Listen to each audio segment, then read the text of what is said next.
It's probably just me, but I love romantic comedies before Christmas. They're always so touching and sweet. Of course, sometimes there's a drop of stupidity and naivety in them, but this is rather a good thing. Today we're going to talk about Next Up Christmas from Hallmark Channel. This movie has a nice mix of Christmas mood that proceeds throughout the movie, as opposed to Castle for Christmas from Netflix that we discussed in the last video. Wonderful winter lights and family comfort. The film begins and we are shown the main character, Angie, a successful neurosurgeon who works day and night without interruption. She has no time for her personal life and there is a discord in her family.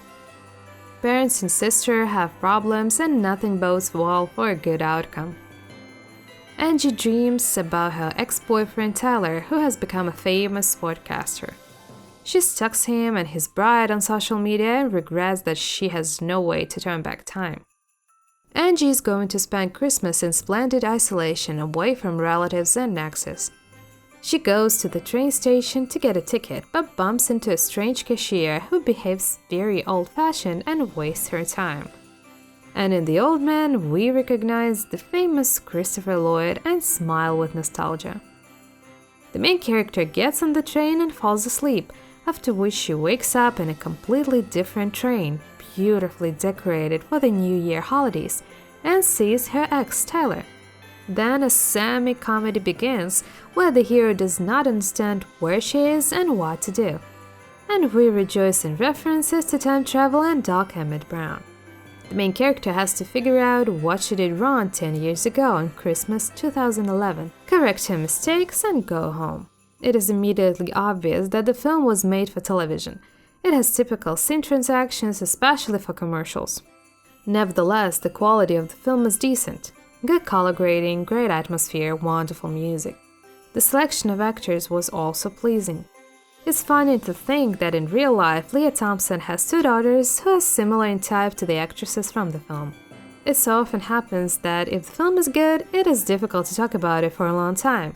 I enjoyed it and I would give this movie like 7 out of 10.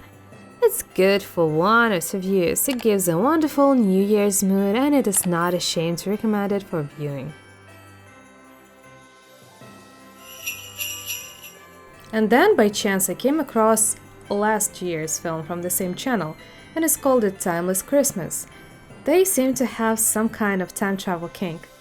But that's not bad. Let's see what this film has to offer us. So everything starts in 1903, the beginning of Christmas holidays.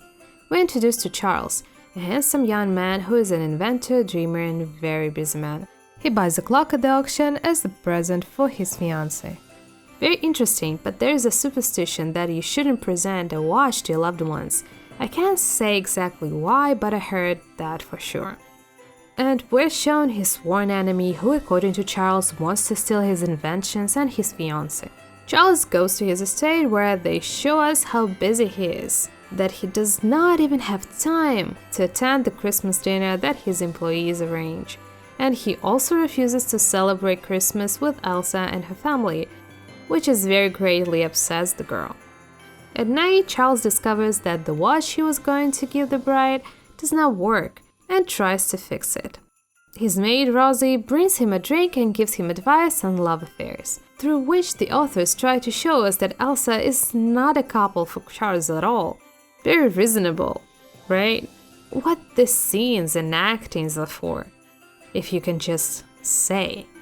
Charles drinks the thing and is carried away to Wonderland.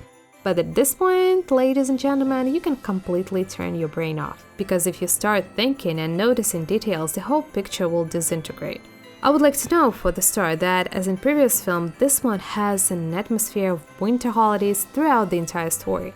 And this is especially important if the weather outside your window is the same as outside mine, namely mud, slush, and rain, and sometimes fog.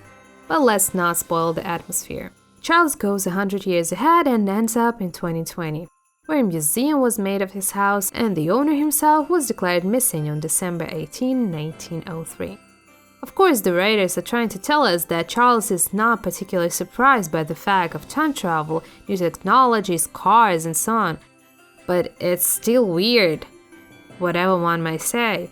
the person is surprised at the new, especially if it all falls on his head in one lump. But as I said, there is no need to think here. Charles meets Megan, who's the director of a museum dedicated to Charles and also a descendant of Rosie, his housekeeper. It's all immediately clear who real love is and everything like that. In general, in terms of surroundings and atmosphere, the film A Timeless Christmas loses to Next Stop Christmas, but is also cozy in its own way, very naive, and has a good message. In general, in terms of surroundings and atmosphere, the film A Timeless Christmas loses to The Next Stop Christmas. But it's also cozy in its own way, very naive, and has a good message. If you turn it on the background during some preparations or just household chores, then it will serve its purpose well, as benefits a film exclusively for TV. I would give it 6 out of 10 and put it on the shelf for movies for one time. Thanks for watching only good movies, and happy holidays!